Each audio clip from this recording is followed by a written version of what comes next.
नमस्कार. हवामान या आपल्या चौथ्या अध्यायाच्या दुसऱ्या भागात आपलं स्वागत आहे. आता बघा, ब्राझील म्हटलं की आपल्या डोळ्यासमोर काय येतं? घनदाट हिरवंगार ॲमेझॉनचं जंगल, बरोबर? पण ह्याच देशात एक असाही प्रदेश आहे जिथे प्रचंड दुष्काळ असतो. आता हे कसं शक्य आहे? एकाच देशात एवढे टोकाचे फरक? तर याचं उत्तर दडलंय ब्राझीलच्या एका खास भौगोलिक रचनेत, ज्याला म्हणतात अवर्षण चतुष्कोण. चला तर मग आज हेच रहस्य आपण उलगडून पाहूया. ओके, तर हे रहस्य उलगडण्यासाठी आपण एक एक पाऊल पुढे जाणार आहोत. सगळ्यात आधी आपण तो भौगोलिक विरोधाभास समजून घेऊ. मग आपण पाहू की अटलांटिक महासागरावरून जे व्यापारी वारे येतात ते कुठे जातात. त्यानंतर त्यांच्या वाटेत येणारी ब्राझीलची नैसर्गिक भिंत काय आहे ते बघू. मग येतो पर्जन्य छायेचा परिणाम आणि शेवटी या सगळ्या गोष्टींना एकत्र जोडून आपण पोहोचू त्या अवर्षण चतुष्कोणापर्यंत. म्हणजे एका पूर्ण भौगोलिक कथेचा आपण माग घेणार आहोत. चला तर मग सुरुवात करूया आपल्या पहिल्या टप्प्यापासून. हा भौगोलिक विरोधाभास नेमका मूळ प्रश्न आहे तरी काय, तोच आधी समजून घेऊया. बघा, प्रश्न अगदी साधा पण खूप महत्वाचा आहे. एका बाजूला आहे ब्राझीलचं ॲमेझॉनचं जंगल, म्हणजे जगातील सर्वात मोठं वर्षावन जिथे मुसळधार पाऊस पडतो. आणि दुसऱ्या बाजूला त्याच देशात एक असा भाग आहे जिथे तीव्र दुष्काळ आहे, पाण्याची टंचाई आहे. हे दोन्ही एकाच देशात कसं काय असू शकतं? हाच तो विरोधाभास आहे ज्याच्या मुळाशी आपल्याला आज जायचं आहे. ठीक आहे, तर या कोड्याचं उत्तर शोधायला सुरुवात करूया पहिल्या तुकड्यापासून. आणि तो तुकडा आहे अटलांटिकवरून येणारे व्यापारी वारे. हे वारे म्हणजे जणू काही बाष्प वाहून आणणारे दूतच आहेत, जे ब्राझीलच्या हवामानाचा सगळा खेळ ठरवतात. तर हे वारे नक्की येतात कुठून? साहजिकच अटलांटिक महासागरावरून. आणि समुद्रावरून येतात म्हटल्यावर ते बाष्पाने पूर्णपणे भरलेले असणार, नाही का? यांना आपण व्यापारी वारे म्हणतो. आता हे ब्राझीलच्या दिशेने दोन बाजूंनी येतात, एक आग्नेय दिशेकडून आणि दुसरे ईशान्य दिशेकडून. खरं तर ब्राझीलच्या किनारी भागाचं हवामान कसं असेल हे ठरवणारी मुख्य शक्ती हेच वारे आहेत. ओके, तर हे बाष्पाने भरलेली वारे मोठ्या उत्साहाने ब्राझीलकडे येतात. पण त्यांच्या वाटेत एक मोठा अडथळा उभा आहे. आणि हाच आपल्या कथेचा पुढचा महत्त्वाचा भाग आहे. ब्राझीलची एक नैसर्गिक भिंत, एक प्रचंड मोठा प्राकृतिक अडथळा. आणि हा अडथळा म्हणजे दुसरं तिसरं काही नसून तो आहे अजस्र कडा आणि त्याच्या मागे असलेली ब्राझीलची उच्चभूमी. हे दोन्ही मिळून समुद्राच्या दिशेला तोंड करून उभ्या असलेल्या एका अजस्र, खरोखरच एका नैसर्गिक भिंतीसारखं काम करतात. आणि हे बाष्पयुक्त वारे जेव्हा येतात तेव्हा त्यांना हे थेट अडवतात. आता बघा, जेव्हा वारे अशा भिंतीला म्हणजे पर्वताला धडकतात तेव्हा काय होतं? एक खास प्रकारचा पाऊस पडतो. त्याला शास्त्रीय भाषेत प्रतिरोध पर्जन्य किंवा ओरोग्राफिक रेनफॉल म्हणतात. प्रक्रिया एकदम सोपी आहे. विचार करा, बाष्पाने भरलेली हवा येते, समोर पर्वत, ती त्याला ओलांडून तर जाऊ शकत नाही. मग ती काय करते? ती वर चढायला लागते. आणि आपल्याला माहिती आहे, जसजसं आपण वर जातो तसतसं तापमान कमी होतं. मग ही हवा थंड होते, तिच्यातलं बाष्प थंड होतं, त्याचे ढग बनतात आणि मग किनाऱ्याच्या बाजूला जोरदार पाऊस पडतो.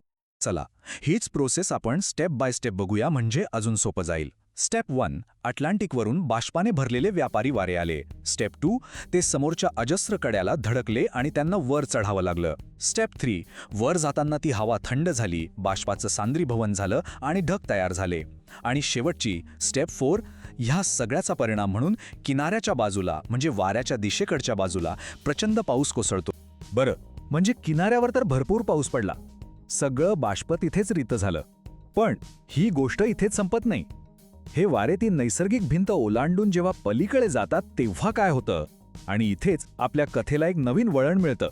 आता आपण बघणार आहोत पर्जन्य छायेचा परिणाम, म्हणजे वाऱ्याच्या विरुद्ध दिशेला हा कोरडेपणा का आणि कसा निर्माण होतो.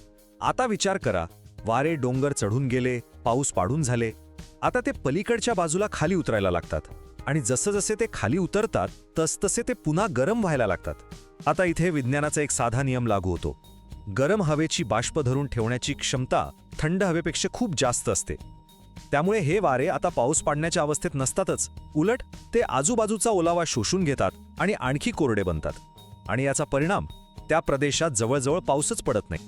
आणि हा जो कोरडा भाग तयार होतो ना, त्यालाच म्हणतात पर्जन्य छायेचा प्रदेश, म्हणजे रेन शॅडो एरिया. नावच किती समर्पक आहे बघा.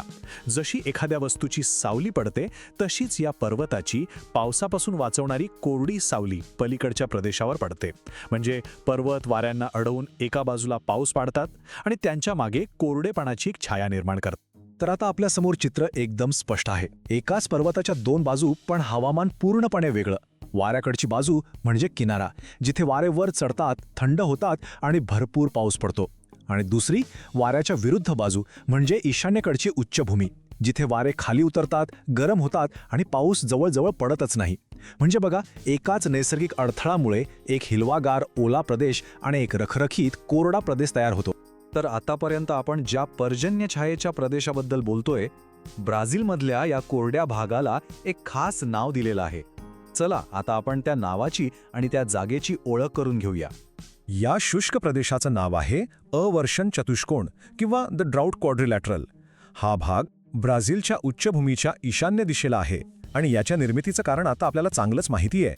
हा एक प्रचंड मोठा पर्जन्य छायेचा प्रदेश आहे. परिणाम, इथे पाऊस खूपच कमी पडतो आणि त्यामुळे वर्षानुवर्षे दुष्काळी परिस्थिती निर्माण झालेली आहे.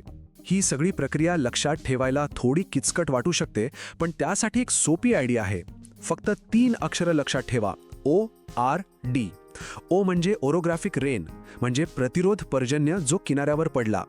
R म्हणजे रेन शॅडो, म्हणजे पर्जन्य छायेचा प्रदेश जो उच्च भूमीवर तयार झाला. आणि D म्हणजे ड्रॉट क्वाड्रिलॅटरल, म्हणजेच तो कोरडा अवर्षण चतुष्कोण. सोपं आहे ना? ORD. ओके, तर आतापर्यंत आपण या कोड्याचे सगळे सुटे भाग पाहिले. आता वेळ आली आहे हे सगळे तुकडे एकत्र जोडायची आणि संपूर्ण चित्र बघायची.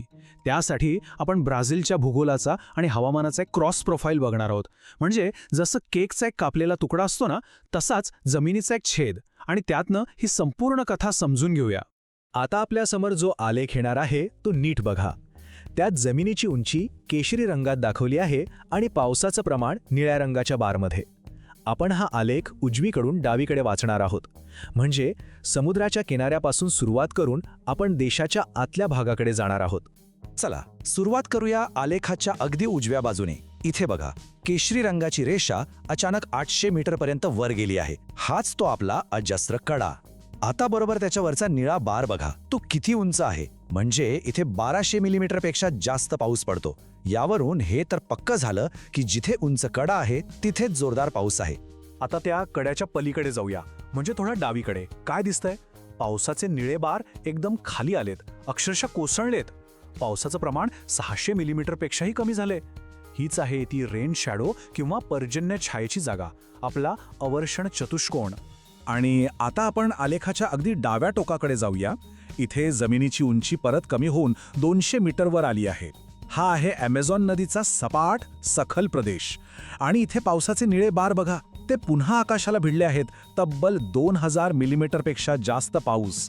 म्हणजे बघा, जास्त पाऊस, मग एकदम कमी पाऊस आणि मग परत खूप जास्त पाऊस. या आलेखाने आपली संपूर्ण भौगोलिक कथा किती छान पद्धतीने सांगितली आहे. बरं, इतकं सगळं समजून घेतल्यानंतर आता एक छोटीशी रिव्हिजन टेस्ट घेऊया.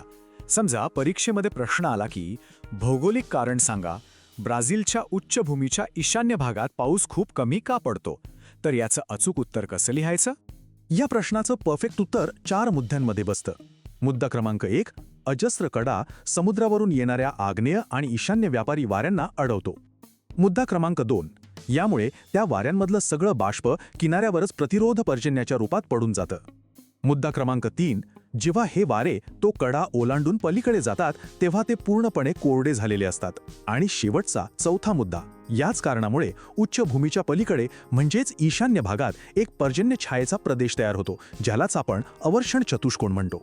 झालं, 4 मुद्दे पूर्ण मार्क. आणि जाता जाता एक विचार नक्की करा. हा जो अजस्त्र कडा आहे तो एकाच वेळी 2 किती वेगळी जगं तयार करतो. एका बाजूला हिरवागार पाण्याने समृद्ध किनारा आणि दुसऱ्या बाजूला एक कोरडा रखरखीत प्रदेश.